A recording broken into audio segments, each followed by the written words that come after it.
Irmãos, hoje a gente tem o prazer, a honra de ter aqui conosco o reverendo Rogério Cunha. Foi pastor da Terceira de Ceilândia durante quantos anos, pastor? 5 anos.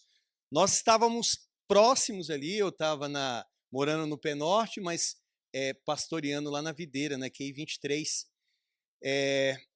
Conheço o pastor, não tanto assim presencialmente, mas desde a época do Piauí. Está aqui junto com a sua esposa, Ana Maria, os nomes que... João, Mateus e Joel. Sejam bem-vindos, tá, meus irmãos? O pastor Rogério, recentemente, fez parte, está fazendo parte agora do Conselho da Igreja Presbiteriana Nacional, de onde essa igreja ela é uma congregação. Então, receba o carinho dessa amada igreja, leve ao conselho também essa alegria dessa igreja que, pela graça de Deus, está crescendo, vindo pessoas, e a nossa oração é que cresça mais ainda para a glória do nosso bondoso Deus. Deus abençoe, reverendo.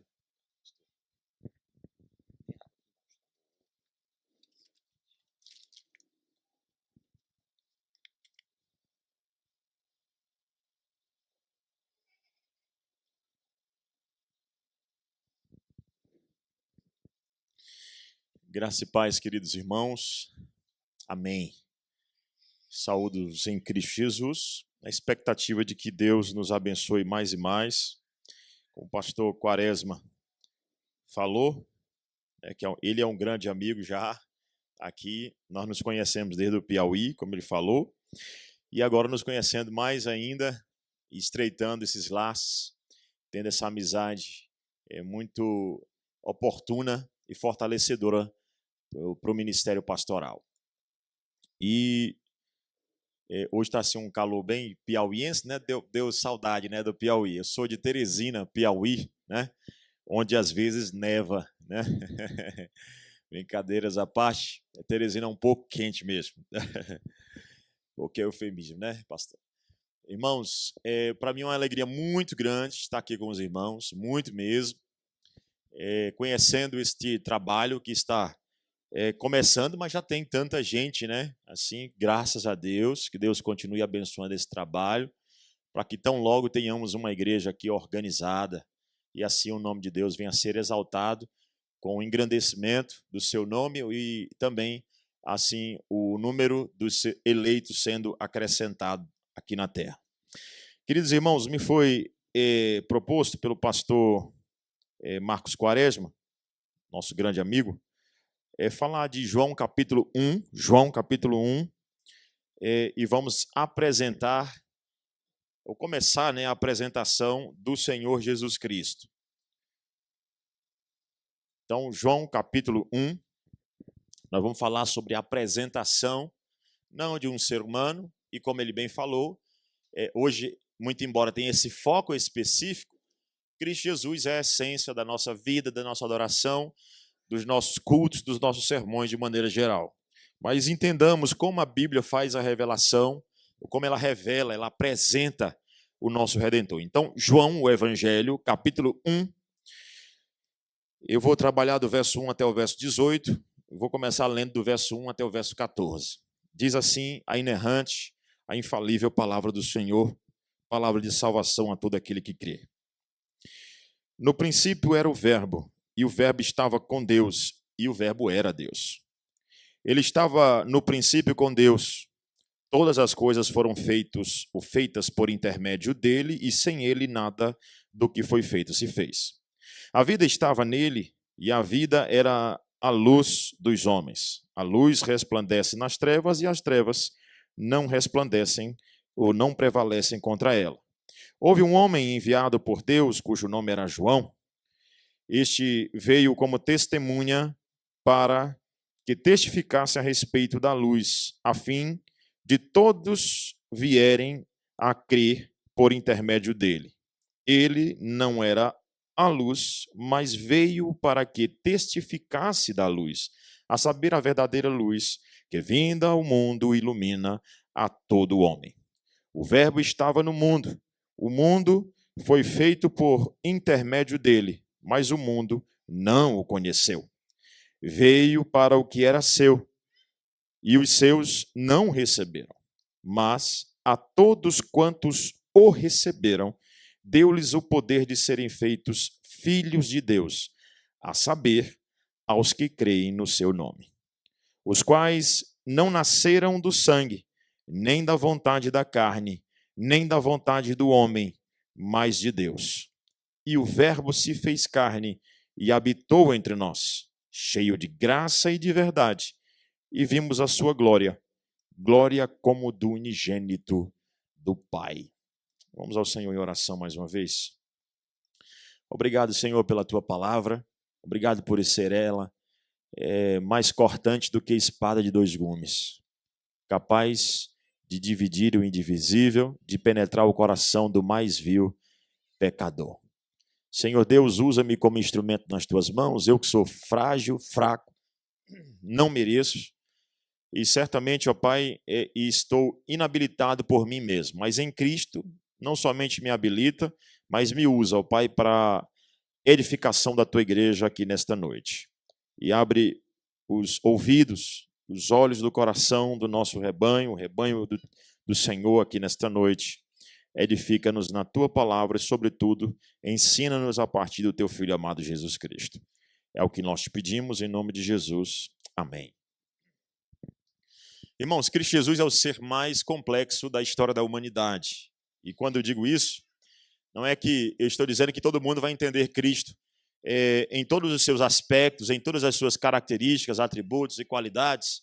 Obviamente não, e nem acredito que isso seja um conhecimento exaustivo, total, seja necessário para a salvação, mas um conhecimento simples do Senhor Jesus Cristo, né? Entretanto, também Deus quer que nós venhamos a crescer e a progredir no conhecimento desse Cristo Jesus. E dentro do que diz respeito ao conhecimento de Cristo, há diversas especulações sobre quem é o Cristo, o Messias de Deus. Há, sim, diversas, e isso não é de agora. Logo no primeiro século, e até já no Antigo Testamento, havia várias especulações acerca de quem viria. A própria Eva, né, a quem foi feita a promessa, ela pensava que o Messias era Caim, né? Ela disse, Deus me deu um varão, a expectativa é que já seria ele ali o Salvador. Então, uma expectativa tanto quanto frustrada sobre quem é Cristo Jesus. E na medida em que a história foi caminhando, e quando você chega mais especificamente ali no segundo século, até o quinto século, ou na verdade, exatamente o quinto século, né, com o concílio de Calcedônia, em 451, você tem várias discussões acerca da pessoa do Filho. É bem verdade que o quarto século são as discussões, nós tivemos ali as discussões trinitárias, no concílio de Nicéia, em 325, e no concílio de Constantinopla, em 381. No quinto século, nós temos ali as discussões cristológicas, né? No concílio de Éfeso, em 431, e no concílio de Calcedônia, em 451. As discussões cristológicas. Mas, pastor Rogério, por que tanta discussão? Já disse para você que Cristo é um ser complexo. E a boa, ainda que simples, compreensão de Cristo é fundamental para a nossa salvação. Razão pela qual, dentro das verdades básicas da fé cristã, nós consideramos o conhecimento de Cristo um conhecimento fundamental para a salvação. Ninguém pode ser salvo sem conhecer a Cristo. Então, por exemplo, no segundo século você tinha heresias ali negando que Cristo fosse homem. Por exemplo, o docetismo, né? Do grego dokel, diz que Cristo parecia um ser humano, mas não era.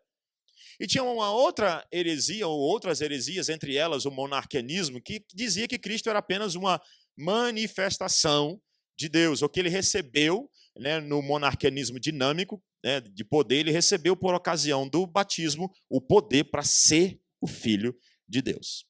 Isso não é verdade acerca de Jesus. Sabe qual é o problema? O problema é que as pessoas querem definir Cristo a partir de sua própria mente, a partir de sua própria reflexão, sem considerar a Escritura Sagrada. Nesse sentido, irmãos, a Bíblia é fundamental para dizer quem é Jesus, para nos apresentar quem é Jesus. E o Evangelho de João, ele, entre muitas partes das Escrituras Sagradas, e eu acredito que foi por isso que o pastor Marcos Quaresma escolheu, ele dá até um salto qualitativo, eu diria, porque ele revela de maneira muito mais clara o Senhor Jesus. há sim, o que a maioria que sabe, uma conexão de Cristo, né? O eu sou aqui no Novo Testamento com o eu sou do Antigo Testamento. Se você tirar a introdução, que é Gênesis, e a conclusão, que é o Apocalipse, você vai ter conexões entre os livros do Antigo e o Novo, começando com os 4 evangelhos. Os 4 evangelhos, ou no Antigo Testamento, você tem 4 livros, os 4 livros da lei, depois de Gênesis, tirando a introdução, que conta a história de um personagem salvador. E quando você vai para o Novo Testamento, você tem 4 evangelhos que contam exatamente a história de um personagem salvador. Obviamente, o personagem lá não é o Salvador prometido, que Moisés não é. Ele não podia nem se salvar.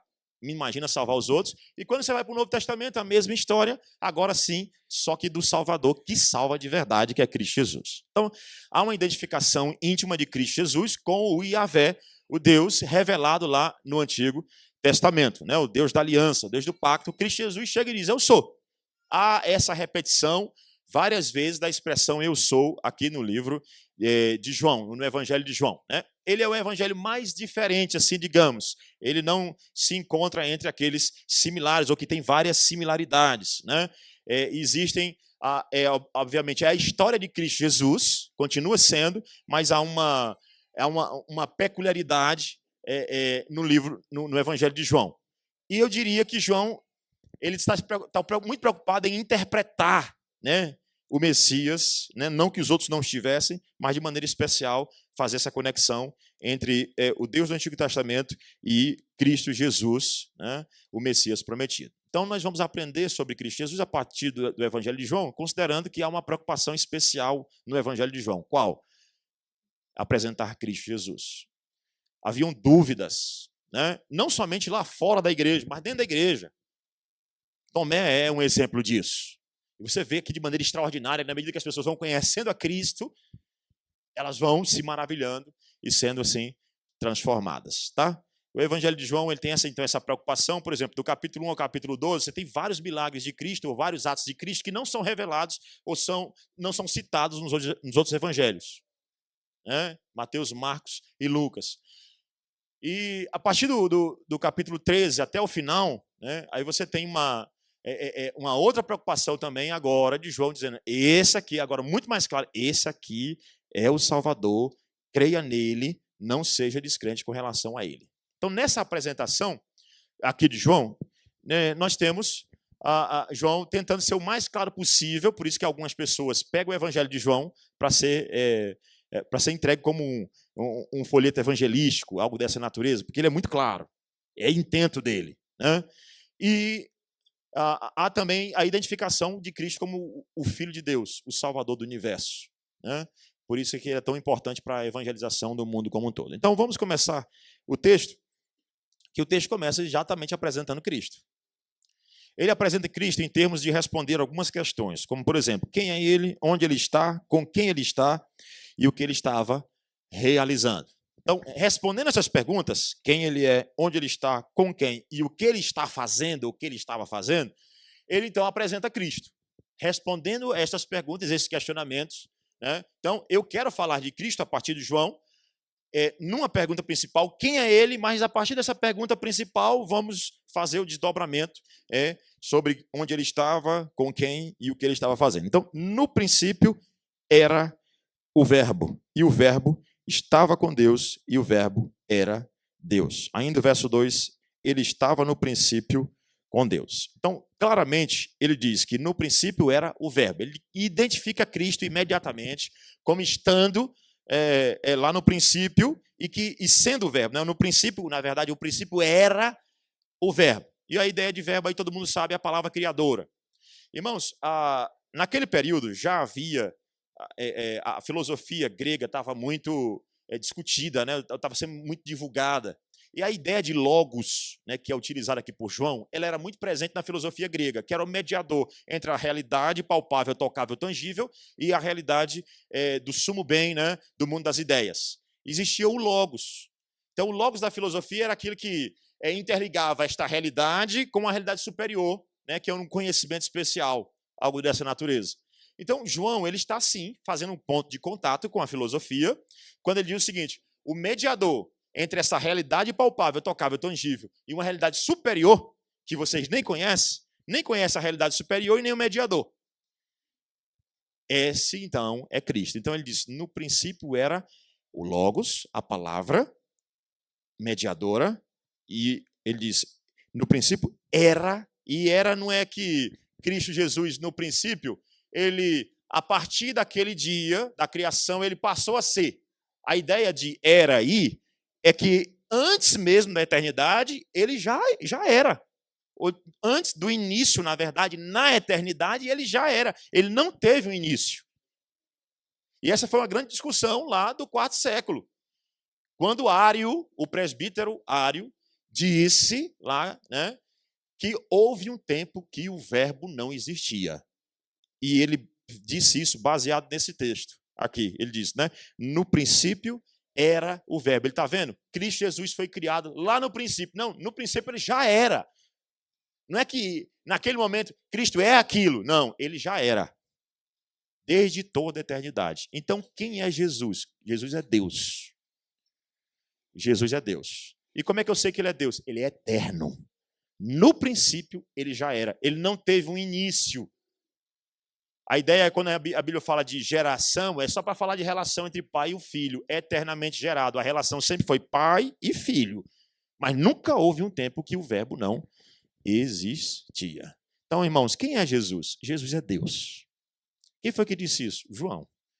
O apresentando Deus é fundamental que você entenda. O apresentando Cristo é fundamental que você entenda. Jesus é Deus. E aí, deixa eu argumentar um pouquinho aqui com um pai da igreja chamado Atanásio, de Alexandria, que é o grande nome do Concílio de Nicéia em 325. Atanásio dá um argumento muito interessante. Se eu perguntar para você aqui, você adora Jesus? Você se prostraria diante do menino? Se você tivesse vivido na época de Maria e de José, você ficaria de joelhos para adorar Jesus Cristo? Sim. Sim. Eu só posso fazer isso porque Jesus é Deus. Porque ao Senhor teu Deus adorarás, dizia Atanásio de Alexandria. Se Jesus não for Deus, a igreja é idólatra. Mas a igreja não é idólatra, porque Jesus é Deus. Ao Senhor teu Deus adorarás e só a Ele darás culto. Nós nos prostramos diante de Jesus e nós adoramos Jesus. Sabe por quê? Quem é Jesus? Deus. Outro argumento de Atanásio é: se Jesus não for Deus, não tem salvação para ninguém. Porque um homem seria o salvador do universo. E um homem é incapaz de salvar a humanidade. Mas aquele que estava lá criando as coisas, aquele que já era, ele pode nos salvar. Quem é o seu salvador, irmãos? Quem é seu salvador? Um mero homem? Perceba como as religiões que não confessam Cristo como divino, elas são frágeis. E perceba como aquelas religiões que comparam Cristo a qualquer outro ser humano, como elas são frágeis também. Quem é Cristo? Deus. Mas, então, no princípio era o verbo. Com quem ele estava? E o verbo estava com Deus. Veja, é que ele dá outra informação. Quem é Jesus? Jesus é parte da Trindade. Olha o que ele diz. No princípio era aquele que era desde a eternidade. E mais, ele é parte da Trindade. Ele estava com. Ele não só é, mas ele estava com. Por isso ele termina o verso de número 1, dizendo o seguinte: o verbo estava com Deus e o verbo era Deus. Ele era, mas estava com. Como é que ele era e estava com? É porque existe, a gente sabe muito bem, você já professou a sua fé, ou pelo menos a maioria, nós professamos a fé no Deus Trino, Pai, Filho e Espírito Santo. Como é que Cristo é e estava? É porque, meus irmãos, ele é Deus, mas ele é o Filho de Deus ao mesmo tempo. Então ele é parte da Trindade augusta e santa. Quem é Deus? A melhor maneira não é, pastor, eu vou na filosofia. É por esta razão que tem muita gente que se desvia na universidade. É por essa razão que tem muita gente que se desvia quando vai ler um livro. Porque vai querer saber sobre Deus acerca de uma revelação, não de Deus, mas de um ser humano. Não inspirado por Deus. E João diz, no princípio era o verbo. Ele é de Deus desde toda a eternidade, Deus. Depois ele é parte da Trindade. Ele estava com. Deus nunca foi sozinho. Ele sempre teve com quem se relacionar. Ele estava com. É por isso que você se relaciona também, querido irmão. Porque você foi feito à imagem, a imagem e semelhança de Deus. Você foi feito para se relacionar pactualmente com as outras pessoas, porque o Deus pactual foi que te criou. Então, quem é Deus? No princípio era o Verbo, e o Verbo estava com Deus, e o Verbo era Deus. Jesus é Deus, ele é eterno. E mais, versículo 2. Ele estava no princípio com Deus, ainda corroborando com o argumento da Trindade, né? Aí o versículo 3. O que ele estava fazendo? A pergunta, o que ele estava fazendo? Todas as coisas foram feitas por intermédio dele. O que Jesus fez no princípio? Ele criou tudo. No princípio ele já era. E aí ele veio e criou todas as coisas. É por isso que Paulo, também conectando com o Logos Espermáticos, né, que era uma reflexão filosófica lá fora, Justino Marte, um pai da igreja do segundo século, também vai fazer isso, né? Ele dialogando com a filosofia, né? A filosofia falava de um Logos Espermáticos, que era o Logos que dá origem, né? O mundo ficava refletindo. Qual é a origem de todas as coisas? A filosofia dizia, é o Logos Espermáticos que deu origem a tudo. Aí Paulo diz, sabe quem é que é a origem? O nosso Logos Espermáticos que deu origem a tudo? É Cristo. Por meio dele, por meio dele, para ele foram feitas todas as coisas. Ele não somente é o Logos Espermáticos, mas é o Logos Cósmicos. Nele tudo subsiste. Ele não somente é criador, mas ele é mantenedor do universo. Quem é Cristo? Vá para a Bíblia, não fique na cabeça dos outros. Vá na Bíblia. Vá na Escritura. Então a Escritura diz que Cristo é o quê? Ele está fazendo o quê? Criando. Ele não é criatura. Existem heresias que dizem que Cristo é a primeira criatura. Não, ele já era quando ele começou a criar. E ele é criador junto com o Pai. Irmão, isso aqui é tão consolador que no Salmo 121 o salmista diz, eleva os meus olhos para os montes, de onde me virá o socorro. O meu socorro vem do Senhor, que fez os céus e a terra. Eu não vou me sentir abandonado nesse mundo. Eu não vou me sentir fraco nesse mundo. Não é porque eu sou forte, mas é porque eu tenho Cristo, Criador dos céus e da terra. Na teologia também, a gente diz que Cristo tem dois reinados. Ele tem o reinado de poder e o reinado de graça. O reinado de poder é o que ele tem como segunda pessoa da Trindade, que ele sempre teve desde toda a eternidade. E o reinado de graça é aquele que ele conquistou com seu próprio sangue, ou seja, a mim e a você. Eu te pergunto, que problema há que esse Cristo não resolva? Qual é o teu problema que o Criador dos céus e da terra não possa resolver? Qual é a angústia que você tem que você não pode confiar aos pés de Cristo? Aquele que fez o universo, aquele que era desde toda a eternidade. Nosso Cristo não é um Deus fraco, é o Deus vivo. Faz parte da Trindade e criou o universo junto com o Pai e o Espírito Santo. Olha o que ele diz ainda, versículo 3, né? Todas as coisas foram feitas por intermédio dele. E mais, para deixar mais claro, ele diz, e sem ele nada do que foi feito se fez. Não há nada desse universo, irmão, que não tenha a obra do Pai, do Filho e do Espírito Santo. E Cristo está aí dentro. Quem é Cristo? O Criador. Não há nada. Então, realmente, a Kuyper poderia dizer que não há uma polegada sequer da existência que Cristo não possa dizer, eu não sou, eu sou o Senhor. Ele pode dizer que é Senhor por quê? Porque ele criou. Ele manda em tudo. Por isso a gente fala de redenção de tudo. Por quê? Porque Cristo criou tudo e ele redime tudo. Ele. Porque sem ele, nada do que foi feito se fez. Por isso também ele tem controle sobre tudo, inclusive sobre o diabo. Porque sem ele, nada do que foi feito se fez. Nada. E nada é nada. Versículo de número 4. A vida estava nele. E a vida era a luz dos homens. E mais, Cristo é o quê? A vida. E interessante que o pastor colocou na liturgia, né? Vai lá, por favor, para a carta de Paulo aos Efésios, por gentileza. Eu sei que piauiense, pastor, fala muito, mas já eu vou concluir, tá, irmãos? Vai que daqui a pouco ninguém me convida mais para voltar, né? Aquele falador piauiense, nunca mais, por favor. Então, Efésios capítulo 2, veja por que ele é a vida. O capítulo 2 começa dizendo uma expressão que nem está no original, ela só aparece lá no versículo 5, tá? Essa expressão ela só aparece no versículo 4, na verdade.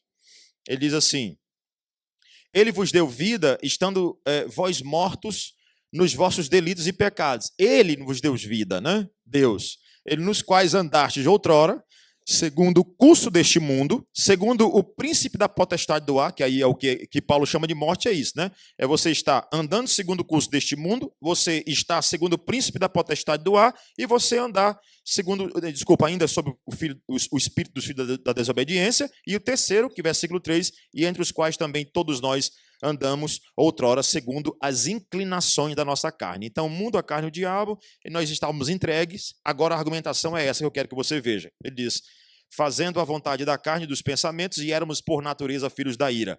Aí, versículo 4, mas Deus, sendo rico em misericórdia, por causa do grande amor com que nos amou, e estando nós mortos em nós. Por que ele é vida? Lá na criação, ele trouxe à existência as coisas que não existiam, inclusive o ser humano. Agora, por que ele é vida também no Novo Testamento? E por que eu posso dizer que João está pregando Cristo como vida? Veja aí, versículo 4. E estando vós mortos em vossos delitos e pecados, né, por causa do grande amor com que nos amou, que é a causa, né, a motivação de Deus para nos salvar, né? Quais são as motivações? Ele diz: mas por causa da sua misericórdia, por causa do seu grande amor com que nos amou, e estando nós mortos em nossos delitos e pecados. Olha aí, o que ele nos deu? O que ele nos deu? Vida. Versículo 5. E estando nós mortos em nossos delitos e pecados, nos deu vida juntamente com Cristo. Aqui é o que a gente chama de solus Christus. Ele me deu vida em Cristo. O que ele mais me deu em Cristo? Pela graça sois salvos, e juntamente com ele, que é Cristo, nos ressuscitou. Então, ele me deu vida, me ressuscitou com Cristo e me fez assentar nos lugares celestiais. A gente chama de solus Christo. Só Cristo me faz sentar nos lugares celestiais, só Cristo me dá a ressurreição. E Cristo é a vida. Quem é Cristo? Aí agora volta lá para João, né? Porque eu não estou expondo. Obviamente, não estou expondo a carta de Paulo aos Efésios, só para você entender qual é a ligação, inclusive, que o pastor fez aqui na liturgia. Versículo de número... Agora, voltando lá para João, ele diz: a luz resplandece versículo 4. A vida estava nele e a vida era a luz dos homens. Cristo é vida. Tanto porque ele é criador da vida, quanto porque ele consegue recriar. Ele dá o novo nascimento pelo seu Santo Espírito. Ele dá nova vida. Em Cristo nós temos vida. E aí, mais uma vez, fazendo ligação com o Antigo Testamento, ele diz: ele é a luz. Das trevas, Deus fez o quê? A luz. E quem é aquela luz? É Cristo. E aqui a teologia bíblica está até mais fácil para nós, que quem fez foi João, um homem inspirado. Ele diz: ele é aquela luz. Aquela luz que Moisés cita lá, aponta para o próprio Cristo.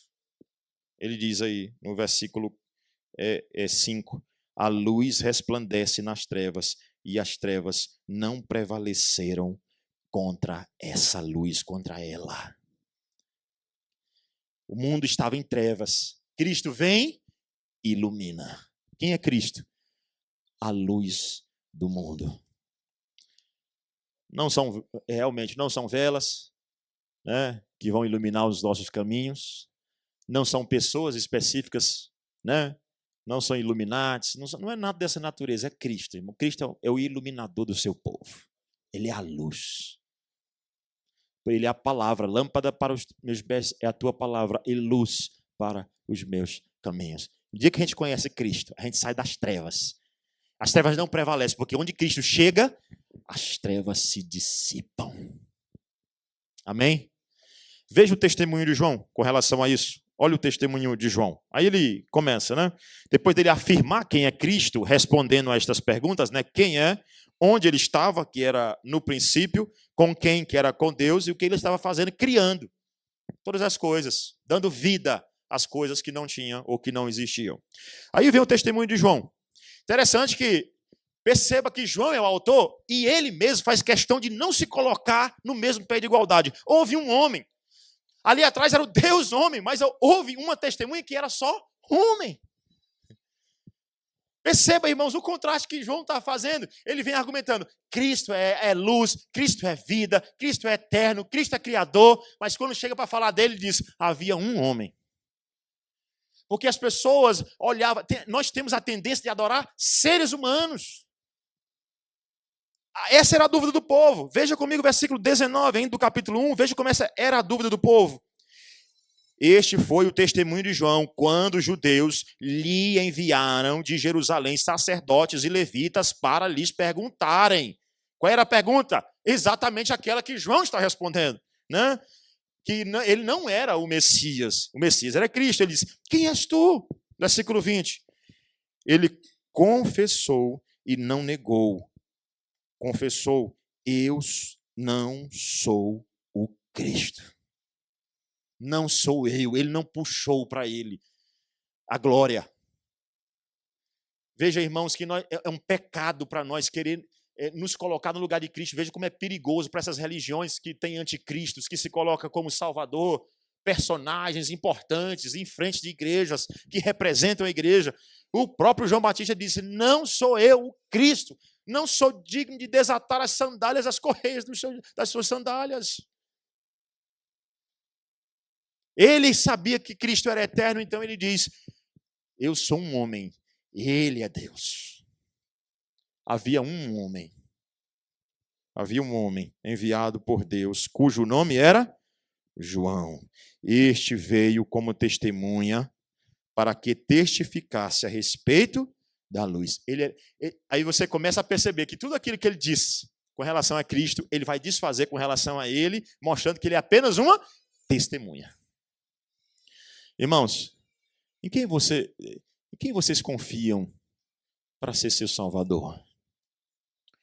A teologia calvinista? João Calvino? Não. Nem João Calvino confiava nele. Você tem ideia, Calvino não falava dele mesmo.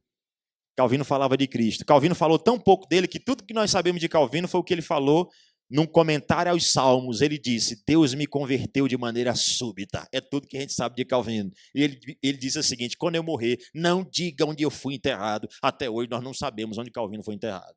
Porque ele não queria falar dele, ele queria falar do seu Redentor, como João Batista, que deixou um exemplo. Nesse mundo, irmãos, pregações, testemunhos nossos, nunca é para nos enaltecer, nunca é para falar de nós, é para falar dele, porque depois de conhecê-lo, eu não posso deixar de adorá-lo. Depois dessa revelação extraordinária de João, se prostre, igreja. E nós, como pastores, vamos pregar o quê? Cristo. Cristo. Por esta razão, irmãos, quando Cristo está lá no caminho de Emaús, os discípulos perguntam, citando a Escritura, ele diz o seguinte, está escrito que o Messias virá, e Cristo diz, já veio. A lei importava que de mim se cumprisse o que está escrito na lei de Moisés, nos profetas e nos salmos. Aí ele pega ali a Bíblia hebraica, a Tanakh, a Torá, o Neviim e o Ketuvim, ele diz, isso aqui tudo fala de mim. O Antigo Testamento inteiro fala de mim. Por isso que não tem sermão sem Cristo. Por isso que sermão sem Cristo, irmãos, é uma mera mensagem moralista. Nós estamos aqui não para falar de nós, nem do nosso poder de salvação, mas do Redentor que morreu pelos nossos pecados, Criador de todas as coisas. Ele é o nosso Salvador. Quem é Cristo? Aquele que no máximo você pode ser uma coisa somente, uma testemunha dele. Você não é luz, mas você pode testemunhar da luz. Olha o que ele diz. Por favor, veja comigo, versículo de número 7. Este veio como testemunha para que testificasse a respeito da luz, a fim de que todos, ou de todos virem a crer por intermédio dele. Qual é o nosso papel diante da revelação de Cristo, na apresentação dele, irmãos? Na apresentação de Cristo, qual é o meu papel? Inventar alguma coisa? Não, testemunhar sobre ele, falar dele, falar sobre essa luz bendita que ilumina e que salva e que tira as pessoas das trevas. E crendo nisso, irmãos, pode ser o seu parente do coração mais duro, pode ser o seu pai, sua mãe, que você diz, pastor, não tem jeito, já preguei a vida inteira. Testemunhe, continue falando, porque se Deus quiser, Não posso te garantir, porque quem transforma é Deus. Mas se Ele quiser, eu não tenho dúvida que Ele é poderoso para transformar. Que você precisa ser apenas uma testemunha da luz. Põe essa luz bem alto para que ela brilhe.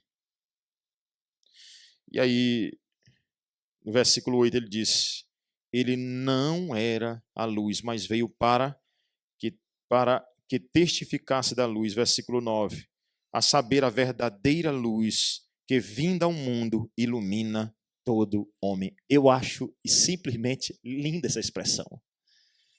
Ele criou o mundo, aí ele vem ao mundo. Ele cria o universo, ele não tinha necessidade de fazer isso. O homem peca, o homem cai em pecado, se afasta de Deus. O mundo está caído, destruído. Aí Cristo Jesus, a luz, vem ao mundo. Do jeito que aquela luz na criação iluminou o mundo, assim também iluminou a terra. Agora assim também, o que acontece? Cristo Jesus ilumina. Eu vou lá. Moisés já predizia isso. O Deus, quando se revelou a Moisés, já disse isso. Eu ouvi o clamor de vocês. Eu vou descer para fazê-los subir de uma terra, ou para uma terra prometida. Aí veja, o versículo de número 10. O verbo estava no mundo. O verbo estava no mundo. O mundo foi feito por intermédio dele, mas o mundo não o conheceu. Que é isso? Deus te fez. Deus te criou. E como disse Isaías, até o jumento conhece o seu possuidor, mas o meu povo não me conhece mais. Ele fez o mundo, mas esse mundo não o aceita. Foi esse mundo que rejeitou a Cristo. Certo, é verdade, os judeus de maneira especial, né? Mas quantos até hoje rejeitam a Cristo? Esse mundo odeia Cristo. Por isso que tem gente que rejeita Cristo e se coloca no lugar de Cristo. É a definição do anticristo. Você imagina, você cria uma coisa, você tem um filho, e o seu filho se revolta contra você. Deus cria o universo. Ele disse, ele veio para o mundo, ele esteve no mundo, mas o mundo não conhece. Quem é Cristo? O Criador de todas as coisas, rejeitado por esse mundo caído. Versículo 11. Veio para o que era seu, o judeu, e os seus não o receberam. Mas a todos quantos o receberam, deu-lhes o poder de serem feitos, ou quanto o receberam, deu-lhes o poder de serem feitos filhos de Deus, a saber, aos que creem no seu nome. Nome aqui, irmãos, por favor, não é só aquele, em nome de Jesus, ou a má interpretação da música. A música não tem problema nenhum, ela é linda e tem uma letra excelente, só de ouvir tua voz, só de pronunciar o teu nome. Mas não entenda que o nome em si, Jesus, não tem poder em nada, de nada. É a obra dele. É quem ele é. É o que ele representa. É nesse sentido que João também, escrevendo lá o Novo Testamento, ele diz, vocês venceram por causa do seu nome. Ou seja, por causa da obra de Cristo. Não por causa do nome, em nome de Jesus. E pronto. É a sua obra. Você crê na obra e você é transformado por ela. Então, teve gente que rejeitou. Mas quem crê é salvo. Quem somos nós agora? Deixa eu aplicar para você esse texto até aqui. Quem é Cristo para você? O que Cristo representa na sua vida? Irmãos, eu estou certo de que quando a gente sai para evangelizar, o pastor Quaresma gosta disso também, lá no Piauí a gente saía muito, evangelizava de porta em porta, casa em casa. E quando eu batia na porta, quando eu perguntava, você conhece Cristo? Amiga, a resposta era batata. Conheço, meu amigo só sabe. Meu Deus, conheço demais. E quando a coisa era bem pesada, você conhece mesmo? Isso. Olha, não diga não, porque é meu amigo. Só saio de casa com Jesus. Você serve ele? Guarda o dia dele? Ora a ele? Guarda os seus mandamentos? Aí é outra coisa. Quem é Jesus para você? A maneira de você responder é como João disse: quem o ama, guarda os seus mandamentos. Você demonstra que conhece a Cristo não só dizendo numa profissão de fé, eu creio, mas é você dizendo, eu creio e vivendo para Ele. Assim você conheceu Cristo de fato e de verdade. E aí então, irmãos, vejam comigo, por favor, o versículo de número 13, ele diz, os quais não nasceram do sangue, nem da vontade da carne. Isso aqui é o novo nascimento, de fato, porque para conhecer Cristo precisa nascer de novo. Aí ele diz, né? Nem da vontade do homem, mas de Deus. E aí ele dá uma informação a mais de Cristo, que Cristo é Deus encarnado. Mais uma vez, expressão extraordinária, né? Ele diz, aqui, irmãos, é a solução do mundo. Salmo 14 vai dizer que dos céus olha o Senhor para ver se há quem entenda, se tem alguma pessoa que não seja insensata. Porque se você ler o Salmo 14, o Salmo 14 diz o seguinte, né? Diz o insensato no seu coração, não há Deus. Aí eu pergunto, quem é insensato? Ah, pastor Rogério, insensato é aquele que diz que não há Deus. Eu não sou insensato porque eu digo que há Deus. Ah, existe o ateu prático, não somente o ateu teórico, mas o prático, que vive como se Deus não existisse. Aí o Salmo 14 vai nos dar uma informação interessante. Do céu olha o Senhor para ver quem é que é insensato. Todo mundo. Só há uma solução. Qual é? O Verbo se fez carne e habitou entre nós. Jesus é Deus que diz, não tem nenhum bom lá, nenhum sequer. Eu vou resolver essa bronca. Eu vou morrer pelos pecados deles. Eu encarno. E claro que teve a ordem do Pai, mas também teve Cristo, né, se candidatando para vir. E foi Pedro que disse, que Cristo afirmou, ninguém tira a minha vida, eu espontaneamente a dou. O Verbo se fez carne e habitou entre nós. Se Cristo não fosse Deus, não tinha salvação para ninguém. Ele era um homem qualquer, mas ele é Emanuel, Deus conosco. Prometido desde o Antigo Testamento, agora revelado de maneira muito mais clara. Deixa eu terminar aqui, depois que ele diz, né, que ele é o Verbo se fez carne, cheio, e habitou entre nós, cheio de graça. Veja aí a graça de Deus manifesta, né? E de verdade. E vimos a sua glória. Glória como do unigênito. Só pode ser filho de Deus. Quando eu digo que Jesus é o filho de Deus, obviamente, irmãos, claramente, eu estou afirmando que ele é Deus. Deixa eu afirmar isso em João, na perspectiva do judeu. João 5,18. Veja comigo. João 5,18. João 5,18. Veja, eu vou provar para você, biblicamente, que quando Cristo dizia que ele é filho de Deus, ele estava dizendo que ele é Deus. E o judeu que entendia essa teologia muito bem, tinha raiva de Cristo por conta disso. Porque se ele disser que é filho de Deus, ele está se dizendo, ou está se afirmando como Deus. Veja aí, versículo 18 do capítulo 5 de João, diz o seguinte, por isso, porque Cristo tinha curado no sábado, e também por esta razão que vou dizer agora, né? Pois os judeus ainda mais procuravam matá-lo, porque não somente violava o sábado, mas também, o quê? Dizia que Deus era seu próprio Pai. Aí como é que termina o versículo? Fazendo-se igual a Deus. Judeu tinha raiva de Jesus, porque ele sabia que Jesus dizer que é filho de Deus, ele está afirmando que é o quê? O próprio Deus. Veja como a preocupação não é somente aqui no início, mas em todo o texto. Lá na frente, no capítulo 6, Cristo vai dizer, eu sou o pão que desce do céu. Vossos pais comeram pão no deserto e morreram. Eu sou o pão que quem comer nunca mais morre. O que o povo quis fazer? Matar Cristo. E Cristo disse o quê? Para os próprios discípulos, quer ir embora também pode ir. Aí foi quando Pedro disse, para quem iremos se só tu tens a palavra de vida eterna e nós temos crido e conhecido que tu és o Filho de Deus. Aí Cristo diz, tá bom, eu que escolhi 12, mas ainda tem um traidor ainda.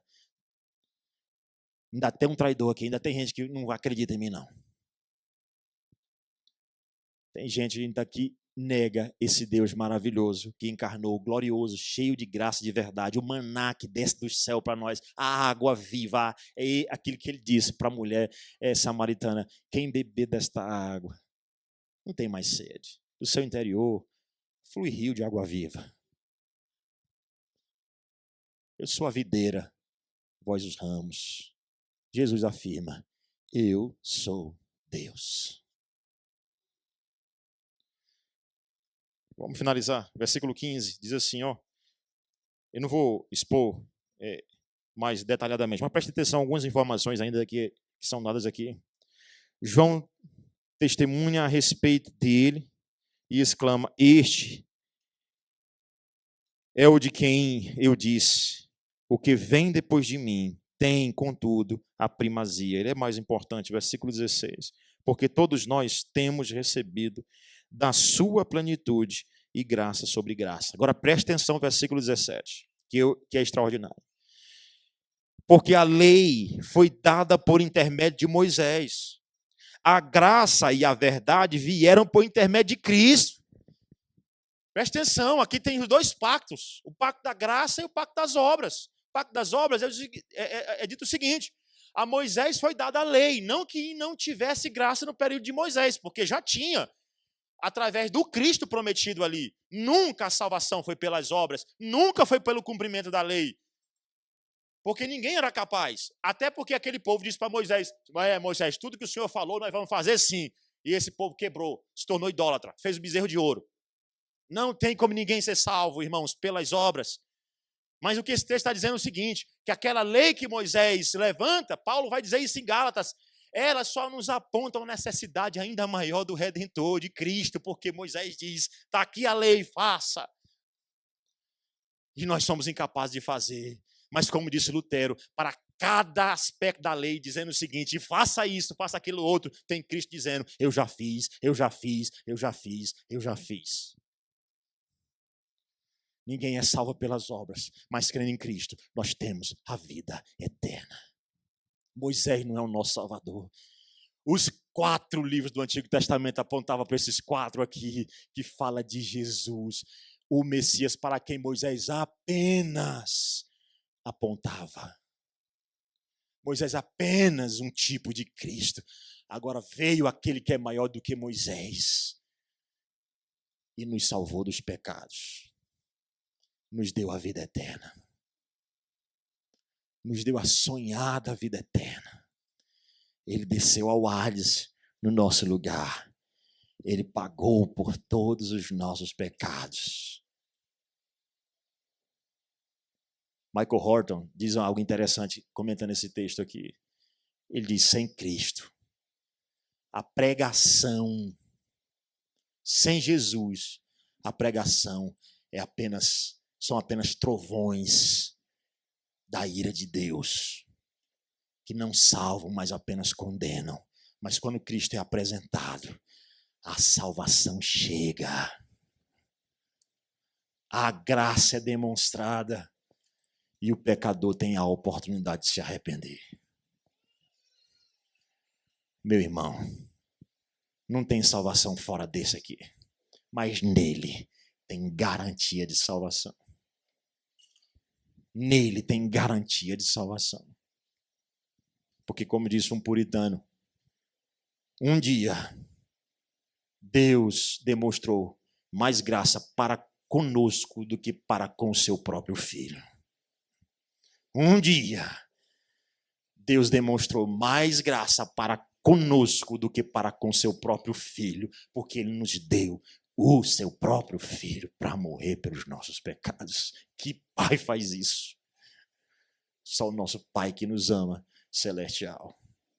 Qual é o evangelho que nós vamos anunciar? Esse Cristo aqui apresentado na Escritura.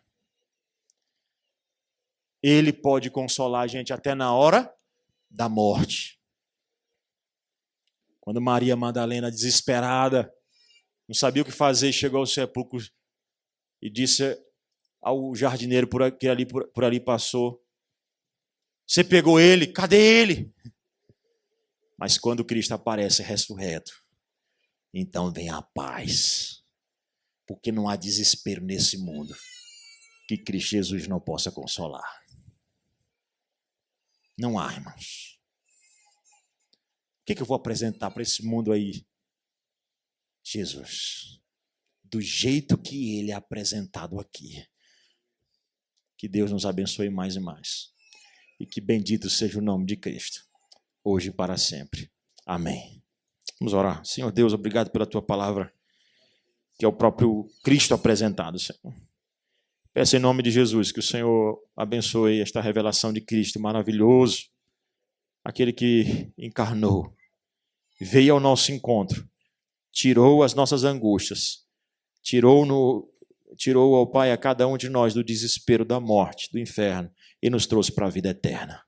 Ajuda-nos, ó Pai, a viver esta esperança e pregá-la a todos os povos, raças, tribos, línguas e nação, pois esta é a vontade do nosso Deus. Ó Pai, se chegou alguém aqui com o coração atribulado, conforta-o na tua palavra em Cristo Jesus. Se chegou alguém sem esperança, dá esperança no teu Salvador, ó Pai, Cristo Jesus.